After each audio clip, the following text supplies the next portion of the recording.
sit down because I need to look at you. I need to look at you. I'll tell Julie I'll come back.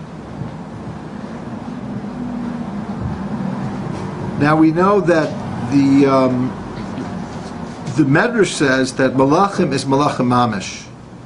That malachim could mean one of two things. It could mean messengers, or it could also mean angels. So we know, and Rashi quotes it, that malachim are literally angels. Now, this is another example. We already have the midrashic. We already have so many stories in Genesis about angels. And what is an angel? And how does that fit into this? Is it higher than the Shekhinah? Is it lower than the Shekhinah?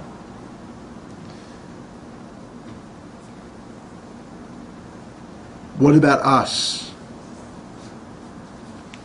Are the different desires that we have for good and for bad, are they like different angels, like a good angel and a bad angel?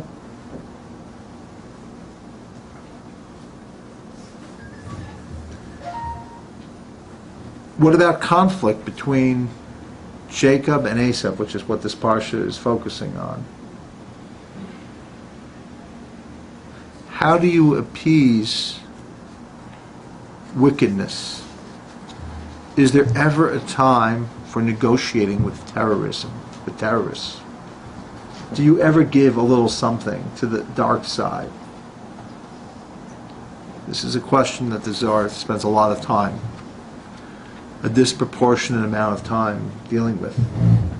Did this lead to what the Ari then taught about the breaking of the vessels and the elevating the sparks that then led to Shabsai Tzvi and Jacob Frank, these wild orgies, and in the case of the Frankist movement, because the Zohar says sometimes we have to descend for the sake of ascending, sometimes we have to go lower for the sake of going up.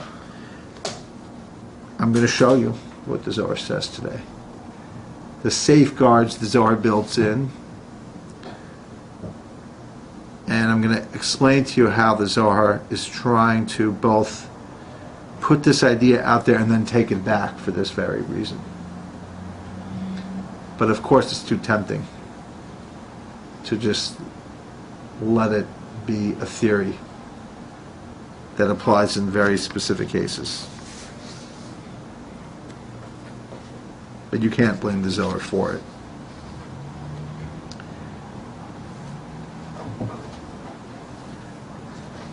Because the Zohar is a book of polarity. It is a book of the masculine and the feminine. It is a book of body and soul.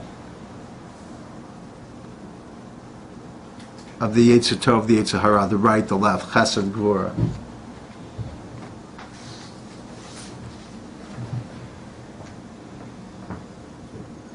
Yaakov and Esav. The good Sfirot and the bad Sfirot.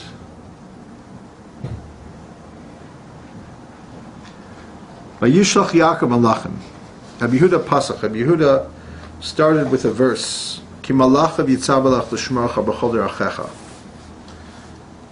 It's a verse in the 92nd chapter of Psalms that God charges His angels, or they are charged to guard us in all of our travels, in all of our ways. So, Haikra Akmu Chavraya.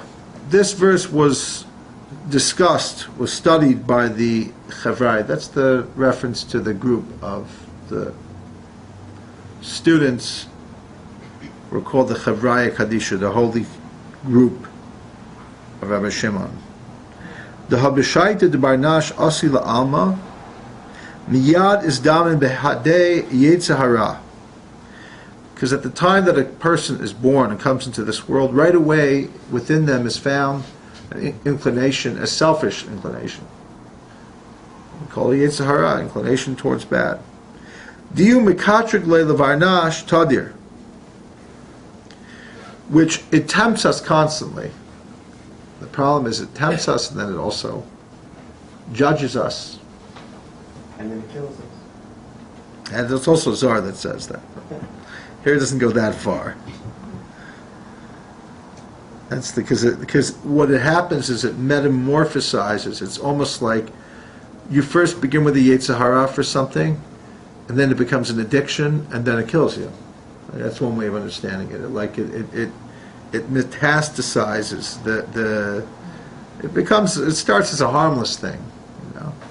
But there is a Zohar that does say that. But here it's just giving you kind of the basic intro. It's not getting too into the Yetzer Hara right now. And it's with us constantly, and that's one of the things that Zohar. One of the beautiful things about the Talmud is a lot of things Freud said are really based on Jewish principles. Not everything, because he was wrong in so many things. He was wrong in so many things because he said a lot of chidushim, so he's bound to be wrong. But one of the things, the idea of the consistent nature of the Yetzer Hara, that it's not just something you battle, you've won, and it leaves. That's something the Talmud knows well. That's something the Zohar knows well. So it's with you. It's not like, oh, you don't just vanquish it and you're now like, get that card from your Monopoly set that you can just keep going and not have to worry. Like it says in Bereshis, Lepesach Chatas Robetz, by Cain and Abel, that sin crouches at the door. My Chatas Robetz, what does that mean? The Yetzer Hara, it's going on that within us. It's not just some externalized version of the act, but the thing that causes us to act, the Yetzer Hara. But David Hachinami Chayachatas, David also called the inclination for evil a sin. Sinner sinned. He said, I sin before you constantly. So it could be that the Zohar is reading that I have a constant Yetzer Hara. I'm constantly tempted to sin. Because could David say about himself that he's literally sinning? In fact, some people are so troubled by this thing is that what they say is because once you sin, until you do the proper level of tshuva, and the proper level always changes as you advance, so whatever sin you've already done is constantly like haunting you. But the Zohar is reading it as that the sin within me is constant because it's my inclination to do that which is wrong. Da Yetzer Hara. Okay, begin to iu avid levarnash kol yom lemechti kamemare, because that's what it is. That's what its job is. It tries to work on every day getting a person to sin against their Creator. The Yetzer Hara da lo is adi mibarnash miyom b'dis yalim mibarnash la'almin. This Yetzer Hara, let me tell you something. It doesn't leave. Remember that? I told you that in Shul. I wasn't making it up. It doesn't take a day off. I mean, we say, okay, like Yom Kippur, maybe it like gives you a little bit, it's a little weakened. You're fasting, so you weaken it a little bit. But it's still there. And what about the Yetzer Tov? The Yetzer Tov is nowhere in the picture yet, right? The Yetzer Tov asil lebarnash miyom asil izdacha. When does the good inclination come into the person? When the person wants to purify themselves.